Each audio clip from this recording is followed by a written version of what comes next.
तो प्रयागराज में आस्था का जो जनसैलाब है वो देखने को मिल रहा है, तो वही दूसरी ओर प्रयागराज में ही गंगा के जल की शुद्धता को लेकर सियासी संग्राम छिड़ा हुआ है। समाजवादी पार्टी गंगा का जल प्रदूषित होने के आरोप लगा रही है, तो वही इसी बीच हमारी सहयोगी ने प्रयागराज में संगम के तट पर गंगा जल की शुद्धता का टेस्ट किया है। रिपोर्ट में क्या आया, रिपोर्ट में दिखाते हैं आपको।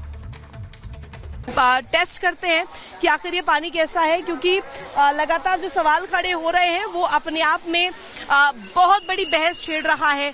हम भी कोशिश करते हैं यहाँ पर पानी इकट्ठा करने की और यहाँ पर कैसा ये पानी है ये पता लगाने की कोशिश हम भी कर रहे हैं। ये देखिए, ये पूरा प्लेन ट्रांसपेरेंट पानी है। ये बोतल आपको नजर आ रही होगी और ये पानी बिल्कुल स्वच्छ आपको नजर आ रहा होगा, कहीं से भी इसमें कोई मिलावटी कण नहीं नजर आ रहे होंगे। ये पानी जो है शोध के बाद इस तरीके से, यानी कि ट्रीटमेंट के बाद यहाँ पर छोड़ा जा रहा है और इस तरफ आपको लोग स्नान करते हुए भी नजर आ रहे होंगे। मैं चाहूंगी आप दिखाएं जरा।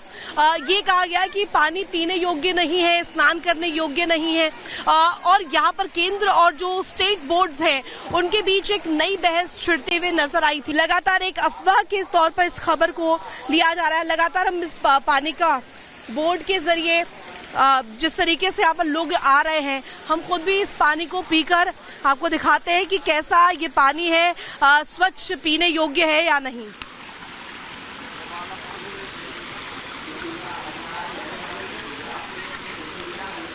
तो देखिए, हमने भी ये पानी पीकर देखा है। ये पानी एकदम ट्रांसपेरेंट पानी है। इस तरफ दिखाइए, ये बिल्कुल स्वच्छ पानी है। हालांकि यहाँ पर सवाल खड़े किए गए। इस तरफ दिखाइए जरा, ये जो लोग हैं यहाँ पर पूजा अर्चना करने के लिए पहुंच रहे हैं। और अब खबरों में आगे बढ़ेंगे और अब बात करेंगे तेलंगाना की, जहां पर चल रही है ऑपरेशन जिंदगी। तो देखिए, जिस तरीके से तेलंगाना के नागर कुरनूल में बड़ा हादसा हुआ, उस हादसे के बाद लगातार प्रशासन की ओर से, एसडीआरएफ की ओर से प्रयास ये किया जा रहा है कि जो मजदूर वहां फंसे हुए हैं उन्हें जल्द से जल्द वहां से बाहर निकाल लिया जाए। हालांकि वक्त काफी हो चला है, लेकिन जिस तरीके से यहां पर हादसा हुआ, उस हादसे के बाद जो सवाल है वो भी खड़े हो रहे हैं कि आखिर यह हादसा हुआ कैसे। लेकिन जो प्राथमिकता है वो ये है कि जिस तरीके से नागर कुरनूल टनल में ये बड़ा हादसा हुआ है, इस हादसे के बाद जो लोग अंदर फंसे हुए हैं उनको वहां से बाहर निकाल लिया जाए। देखिए, पूरा मामला क्या था, कैसे हादसा हुआ, जरा वो भी समझ लीजिए। टनल के भीतर 3 मीटर का जो हिस्सा था वो ढह गया। टनल हादसे के दौरान 8 मजदूर वहां जो काम कर रहे थे वो फंस गए। मजदूरों को निकालने के लिए फिलहाल जो रेस्क्यू ऑपरेशन है वो चलाया जा रहा है, लगातार जारी है। एनडीआरएफ और सेना के जवान रेस्क्यू में लगे हुए हैं। प्रयास ये है कि जल्द से जल्द उन्हें बाहर निकाल लिया जाए, लेकिन सुरंग में फंसे लोगों से अभी संपर्क नहीं हो पा रहा है। जो विशेषज्ञ हैं उनकी अलग अलग टीमें वहां पर लगी हुई हैं। प्रयास ये है कि उन्हें जल्द से जल्द वहां से निकाला जाए, पहले संपर्क किया जाए। तो देखिए, जिस तरीके से वहां पे लगातार जो ऑपरेशन जिंदगी है वो चलाई जा रही है। समझाते हैं आपको इस रिपोर्ट के जरिए क्या है पूरा मामला।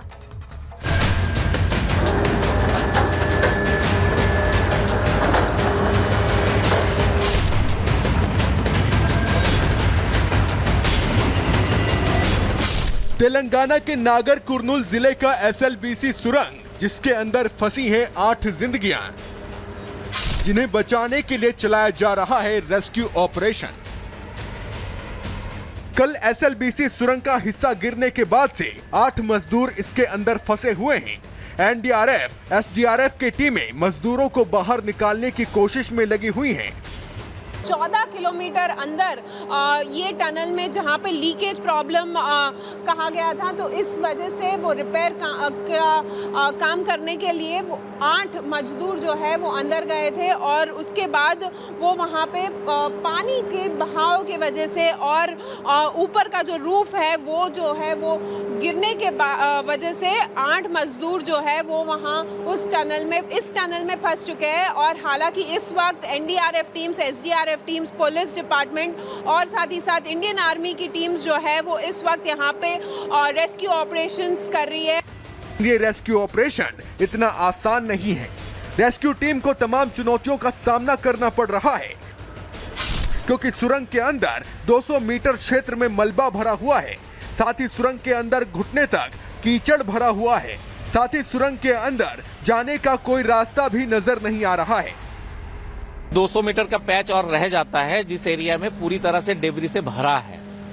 तो जब तक वो डेब्री साफ नहीं होगा तब तक नहीं पता चल पाएगा कि जो विक्टिम्स है उनका एग्जैक्ट लोकेशन कहाँ है और उनको हम कैसे निकाल पाएं। अभी तक बीच में 11 किलोमीटर का पैच, 11 किलोमीटर से 13 के बीच में जो 2 किलोमीटर का मैंने बताया, उस एरिया में काफी पानी है। तो पानी निकालने का प्रोसेस अभी चल रहा है। पानी जैसे ही एक बार निकल जाता है तो उसके बाद फिर जो डेब्री क्लियरेंस का प्रोसेस है वो शुरू होगा, फिर जो विक्टिम्स फंसे हुए हैं उनको निकाला जाएगा।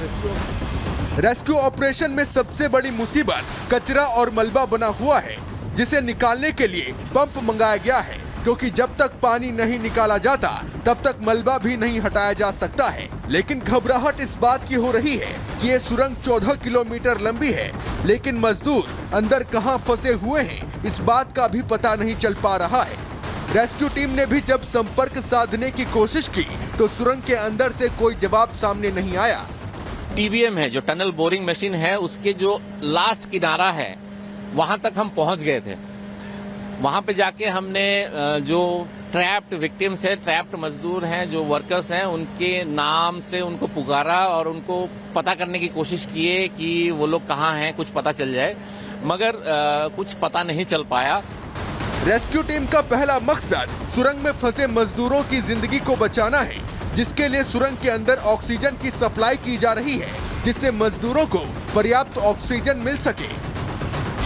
बता दें कि सुरंग के अंदर करीब 60 मजदूर काम कर रहे थे, लेकिन तभी सुबह करीब 8:30 बजे सुरंग का एक हिस्सा ढह गया, जो कि सुरंग के अंदर 14 किलोमीटर की दूरी पर है।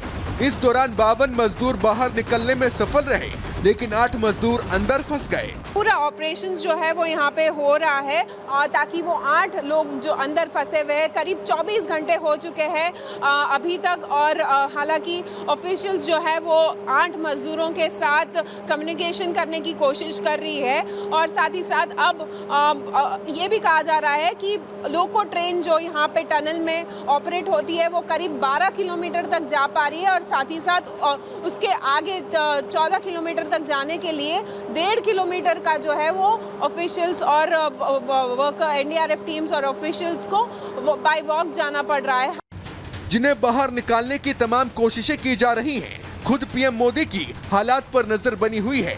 पीएम मोदी ने मुख्यमंत्री रेवंत रेड्डी को फोन किया और सुरंग में फंसे कर्मियों को सुरक्षित निकालने पर चर्चा की। साथ ही बचाव अभियान में हर संभव मदद का आश्वासन भी दिया। Bureau report, Republic Bharat.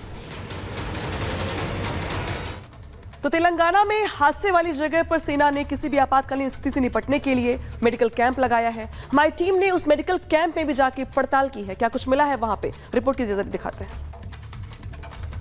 हम इस वक्त श्रीशैलम लेफ्ट बैंक कैनाल के टनल के पास मौजूद है, यहाँ पे जहाँ पे शनिवार सुबह करीब 8 वर्कर्स जो यहाँ अंदर गए थे लीकेज का रिपेयर वर्क करने के लिए, वो इस वक्त अंदर अभी भी फंसे हुए। करीब 24 घंटे हो चुके हैं, अभी तक रेस्क्यू ऑपरेशंस जो है वो जारी है। जैसे कि आप इस वक्त यहाँ पे देख सकते हैं कि किस तरह से एनडीआरएफ की टीम्स, एसडीआरएफ टीम्स और साथ ही साथ इंडियन आर्मी को भी यहाँ पे डिप्लॉय किया गया है ताकि रेस्क्यू ऑपरेशंस जो है वो और सावधानी से और अच्छे तरह से हो सके और जल्द से जल्द इन 8 मजदूरों को जो है वो उनको बाहर ला सके। अब जैसे कि यहाँ पे देख सकते हैं कि इंडियन आर्मी ने यहाँ पे एक मेडिकल कैंप भी सेटअप किया है ताकि कोई भी इमरजेंसी हो तो सारे फैसिलिटीज़ जो है वो यहाँ पे मौजूद हो। और साथ ही साथ जैसे कि आप देख सकते हैं कि डॉक्टर और इंडियन आर्मी के ऑफिशियल्स जो है वो यहाँ पे मौजूद है।